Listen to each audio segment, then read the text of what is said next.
The Porsche Cayenne, which is I would say this proper sort of second, actually third generation Cayenne V8 Turbo, is really one of my favorites. Sorry, just trying to process everything here for a moment.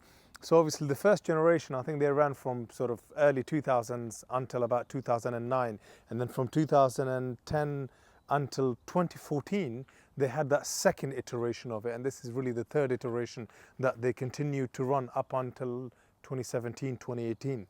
This generation of these Cayenne turbos is one of my favorites, and if you're actually going to be buying a Cayenne, or a debate between a Cayenne turbo versus a V8, I mean, you're paying the same money for it. Turbo from factory, brand new, in terms of a list price, you know, it would cost 10 to 15,000 pounds more. And normally people that spec a turbo would add more optional spec items on a turbo than on a V8, like things like a pan roof you couldn't find on a V8, on some of the V8s, and the alloys wouldn't be like the 911 turbo alloys, or not having the carbon package or the PDLS or cruise control. We're talking about really basic technology. So you tend to find now, what, 10, 11 years later, it's more money, more for your money buying the turbo than a V8. So I mean, having this as an example, I'll show you and I'll talk to you about the spec, but the video is fundamentally to actually cover why you should consider buying the Porsche Cayenne V8 turbos than as opposed to the V8s. And obviously on the turbos, there's more oomph, no power, and the BHP is practically the same as well. But let me just actually cover the spec on this. You've got this beautiful white Carrera white exterior with the 911 turbo alloys. The back end on these look absolutely phenomenal with the LED tail lights, and you've got this carbon aero. Well, this has got an aero kit, but you've got this carbon aero to the back as well, and the carbon tips. Let me just invite you onto the inside, just to talk you through a bit more of the spec. You've got the GTS seats as well. So these are like 18-way electrically adjustable with something around the lines of 18 different settings to it. And you've got the carbon handles here, carbon on the door. And you've got the GT Sport steering wheel, which is multifunctional with cruise control. You've got the chrono watch with the Sport Plus and the Sport button as well. And you've got the air suspension. These are all optional items, including the fact they've got the heated seats, the dual climate control, and you've got the electric memory seats as well. So you basically have your keys programmed to the vehicle. You can have the side door folding mirrors folded as well by a button there as well. The back of it is as impressive as the front. You've got the rear heated seats button here for the back, and you will also find carbon on the door handles there. And we come to this back power closing boot. Opens really well, really nicely. Even now, 10, 11 years later, these boot struts.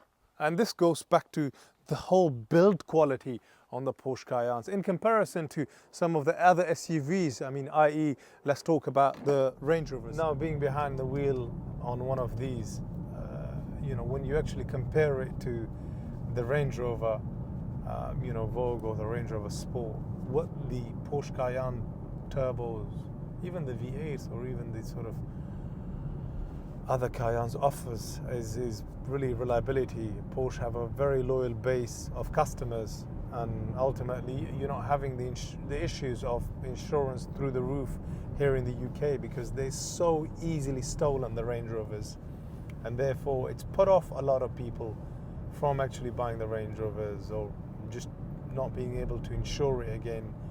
And the reliability, again, over the years, they've got the same size vehicle but with a 2-litre engine. There's no sense behind it, and technology that they haven't really properly developed, and i.e. take the Ingenium engine, and they've just put it into a marquee car that they've been building and making since the 90s.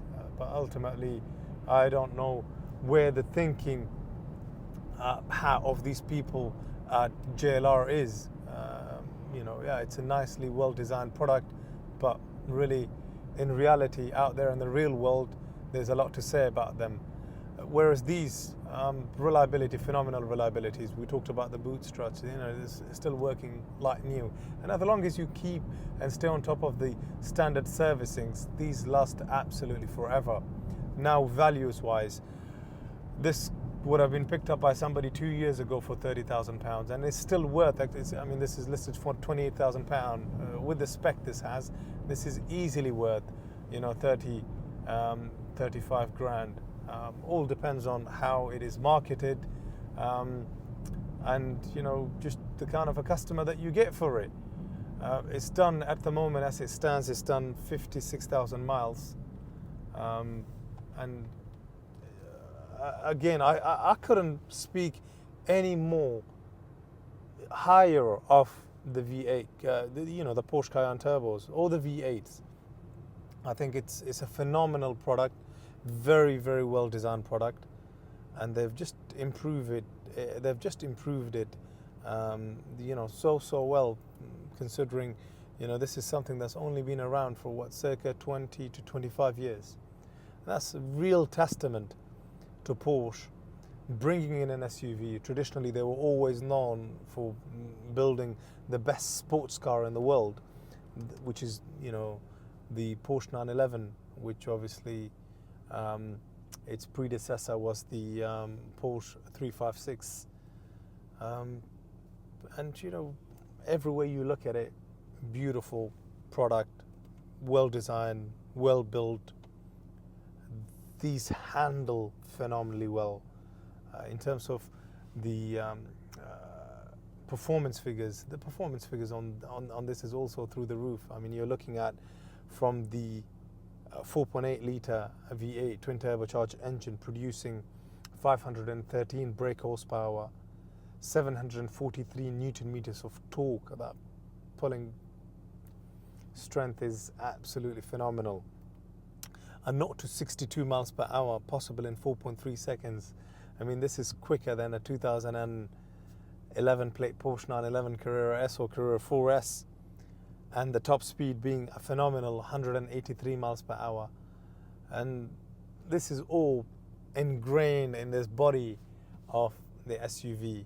So if you're looking for something that is going to last you for a long time, or last you headache-free for a couple of years, then these are the cars to really consider and to buy. So hopefully I've done it some justice doing that intro and doing the review of the driving side of things. So yeah, thank you for watching this video. Please stay tuned, and if you've got any questions or you want to share your thoughts on what you make of this video, or what your thoughts are between a Range Rover and the Porsche Cayenne, I'm curious to hear more. Thank you for watching.